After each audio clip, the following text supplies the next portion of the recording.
Hi, this is Majinoni, and here's my comic reviews. We got a small little stack, so I'll go kind of quick. We have FF14, Batwing, Animal Man, Swamp Thing, Stormwatch 6s, and Avengers Academy number 25. Okay, let's do the Marvel ones first. First of all, Fantastic FF, it was a decent issue. And this is really an in-between issue from the Fantastic Four, because this is dealing with specifically the time period between when Galactus and the Celestials appear. Basically, what they're doing, without the knowledge of the other heroes, is basically trying to buy 27 minutes. So it's basically Doom and company just trying to distract long enough. And, they're setting up a fiendish plan type thing to do that. Now, there's some self-sacrifice along the way, and there's a surprise death that I can say, but I'll spoil it because I know that it's not really gonna die. But basically, Dr. Doom, one of the Reed Richards, and Dr. Doom dies. What was surprising is the Reed Richards dies using the Ultimate Nullifier, and Dr. Doom just goes, "I am Doom," and then he gets blasted, type thing. Now, there still is the, son of Doom around, and my guess is, give it a year, Doom will come back. I mean, let's be honest, Doom dying in an issue like this, that only a small percentage of the people are going to buy without the stamp of Doom is dead, that's not going to last long. He'll be back. So, it was enjoyable, but this art is so horrendous that it was very distracting. But I enjoyed it in terms of the story. Now, Avengers Academy 25. I love the art on the cover. Everything else was. I'm gonna be harsh with this for a minute, but I'm not talking about the story-wise. The art is bad. Now, by bad, I mean, character designs are fine, but when you look at this page here, this page just looks like a mess. Now, I understand battles are chaotic and whatnot, but if you look at, for example, somebody like George Perez, when he does a layout like this, it's amazing. And I understand George Perez is a master at this type of a layout, where he can put in 100 characters in a battle sequence and it looks like it all fits. And it's a very rare talent. And I don't quite expect this book to have that kind of level of caliber of art. But when I'm looking at this thing, it looks like basically what they tried to do is, let's put as many people on this double dual spread page as possible, even though they're just standing around doing nothing. Like, for an example, they could have taken out this section right here, focused on this a little bit more, and this would have been a much more engaging picture. Versus, what am I looking at? I'm looking at this, I'm looking at this, I'm looking at that. What? Oh wait, where's this arrow going? What's going on? And it's just a jumbled mess. Now, there's other parts throughout the spread, throughout this thing that, while the art is fine, in terms of the way the guy draws, it's just the way the panel layouts, the way they have some of this action sequences. Like, for example, this panel here could have been a lot more strong. You have this huge tail smacking Hybrid in the back, but yet it looks more, it's like a love tap type thing, and it's missing more force, more power, more energy. Versus, let's just throw things around and see where they land. So, it was very distracting for me in terms of the enjoyment of the story, because I just kept focusing on things I didn't like. But it was alright. I mean, I think I'm sticking with Avengers Academy because I want this book to succeed. Because I know what this thing could be in the future. This thing could be, not necessarily a powerful book, but this could be a book that's really good, because it could be a launching point for future characters and things like that. And a book like this needs to succeed, because we need so desperately new characters. We have new characters, they're troubled characters, and I think that there's so much potential in the right hands to make every one of these characters unique and interesting. And they just need the right push along the way. And this book, instead of just being a good read, will become an amazing read. And I'm hoping that someday it'll reach that amazing part. But for right now, I'm just mostly supporting it, like I said, to keep the story going. Alright, next up is we'll do Batwing, where we start dealing more with about the killing of the heroes of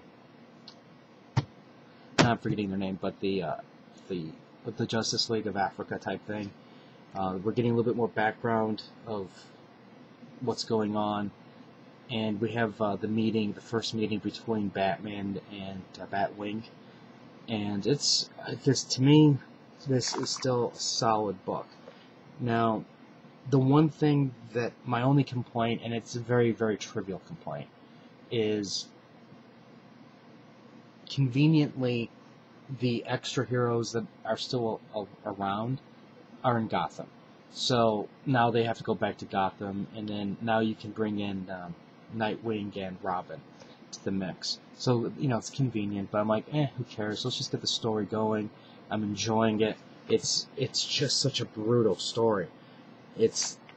I've never seen DC take a chance like what they're doing in a Bat title, like what they're doing here. It's just phenomenal. And like, while I like Batwoman for its artistic value, Batwing is just a home run in terms of the brutality.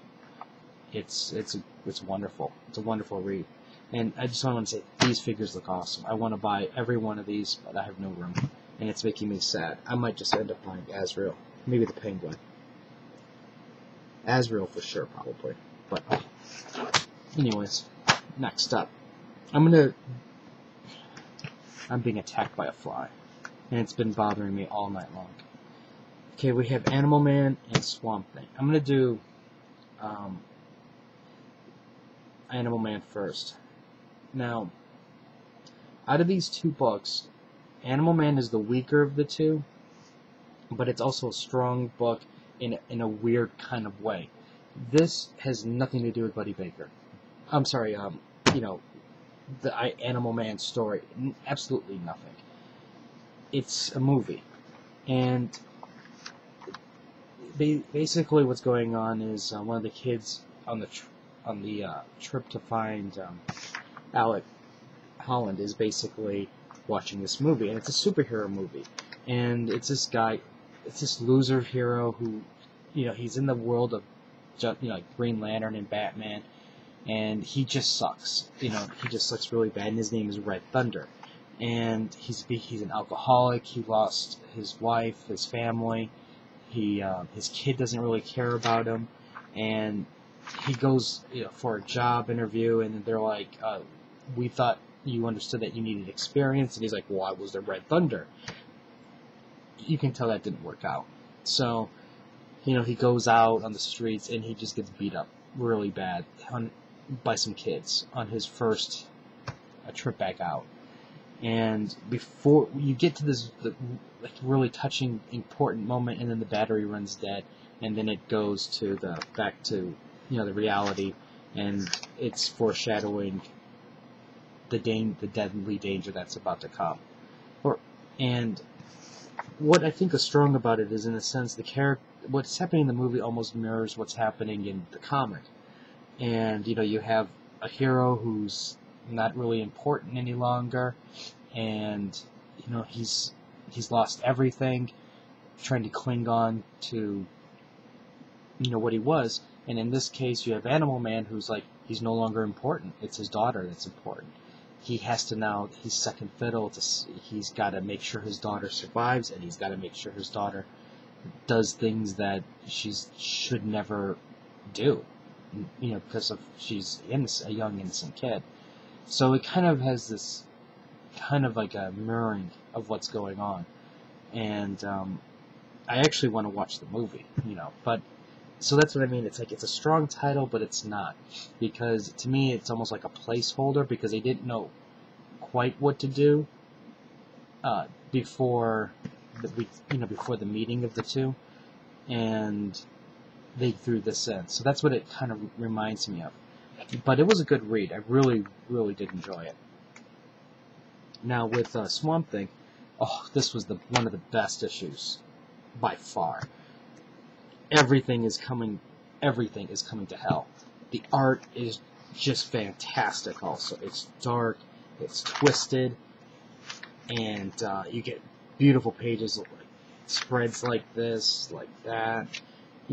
Just the twistedness, the pain that you can see in their faces.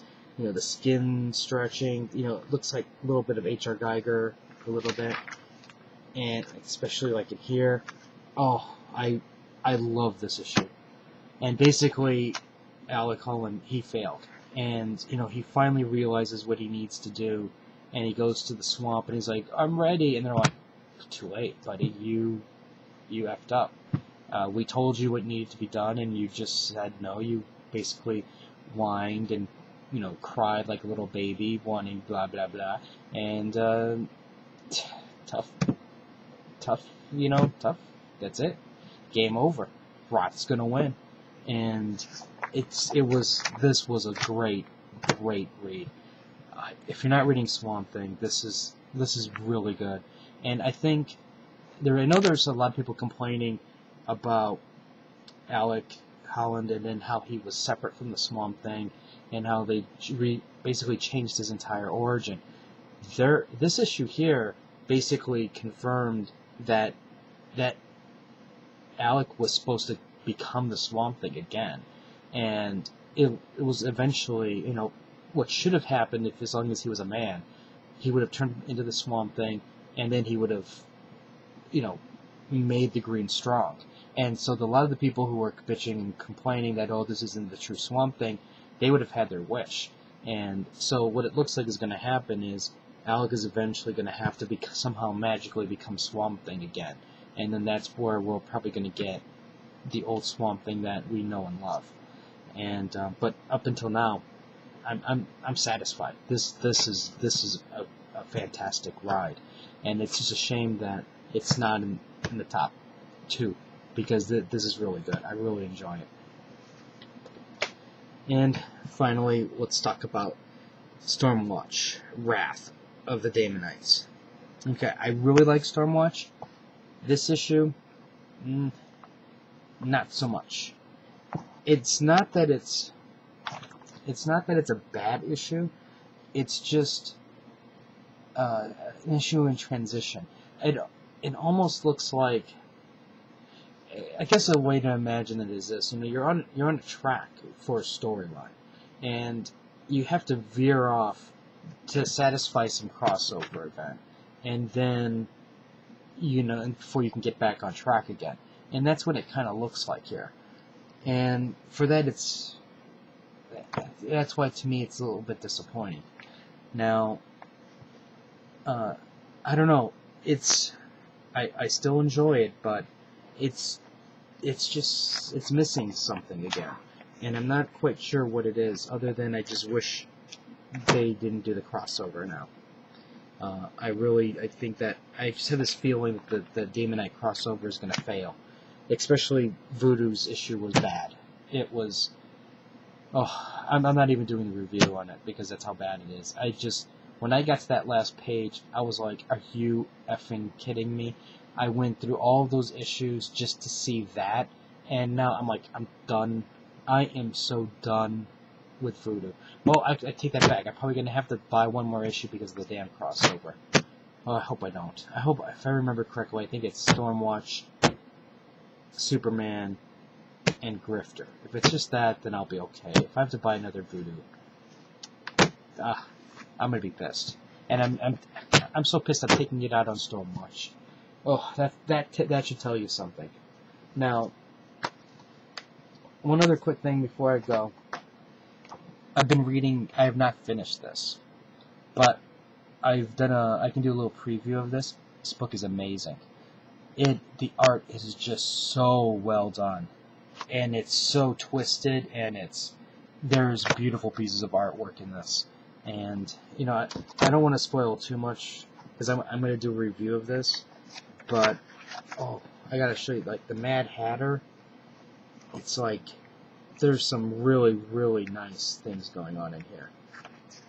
And I wanted to let you guys know now because it's gonna take me a little bit longer to finish this. And I don't want, since it's a new comic book day tomorrow, if you see it, you know, pick it up. What I can tell you about the story is this: it takes place with Dick Grayson as Robin.